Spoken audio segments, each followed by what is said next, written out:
Hello guys, I'm Dogboy3019 and welcome to my 7 tips on how to defeat the Horde mode on Starship Troopers Extermination. I hope you enjoy. I would help out, but I've just been blasted to the other side of the map.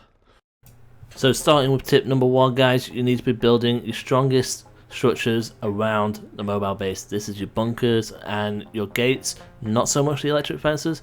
They're good at stunning and slowing down the bugs, but they're pretty weak, to be honest. This is the reason you need the strongest structures here, is because this is going to be your fallback position.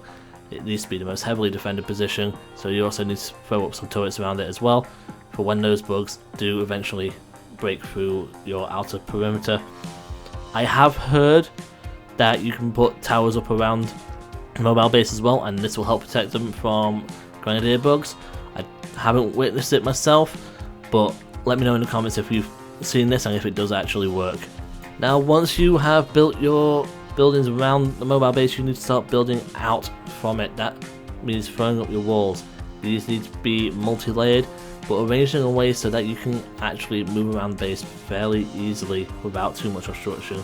And the whole purpose of the walls guys is not to stop the bugs, it is just to slow them down. Okay, for tip number 2, you need to maximize your choke points by placing bunkers on them. I know this contradicts tip number 1 where I said you need to place bunkers around your mobile base, but this is entirely dependent on base location and base layout. Once you place your bunkers, you need to have at least one bastion either inside or on top of the bunkers to maximize their firepower, and a turret as well to aid against those bigger and uglier bugs. Now tip number 3 is going to sound obvious, but you need to be doing those secondary objectives guys. By doing so, you get access to rocket launchers, extra grenade launchers, beacons, as well as ore to repair your mobile base. And the best way to do these secondary missions is to send out your hunters, utilize their speed and their jetpacks to get out of harm's way, especially if the next wave starts before they can get back to base. Now tip number 4, this is for all you snipers out there. You need to prioritize gunners. If you do not prioritize gunners, they're going to knock people off the walls, severely hampering your defensive capability on the base. Nobody else has got time to do it, they're too busy wiping bug guts off their faces, so it is up to you snipers. It's also your job to call out any grenadiers and tiger bugs, and if you have rocket launchers, to also take them out. That is your job, that is your main job if you are not doing secondary missions.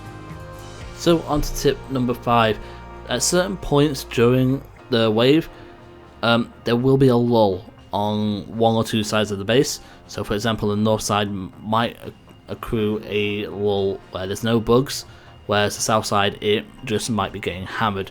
You need to have the flexibility to move from a quiet side of the base to a busier side of the base to help the guys out, and that's by providing fire support or reviving other players.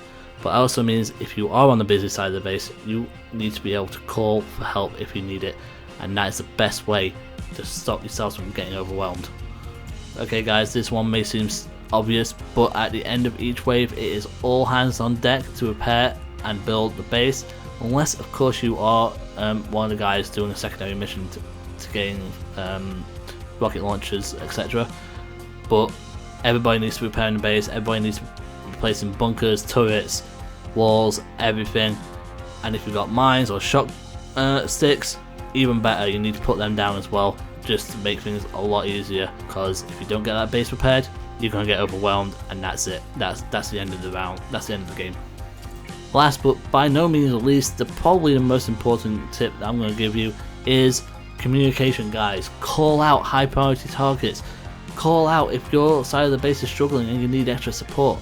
Guys, have a joke, talk to each other, communicate. It's a cooperative game. Stop muting your mics and talk to each other. I know at the end of the long day of school or work, you don't want to talk to anybody, but you know what? If people are joking around, enjoying the game together, it makes it so much more enjoyable and you relax so much more. And again, you enjoy the game a lot more. And you're more likely to win if you're all talking and working as a team. So, communication guys, the most important tip I can give you for this mode. And there you have it guys, those are my 7 pieces of advice tips and general guidance for defeating the Horde mode in Starship Troopers Extermination. Don't forget to hit the like and subscribe button, as I stream every Sunday at 7 PM UK time, and I release a new video every Friday as well. So make sure you hit that notification bell.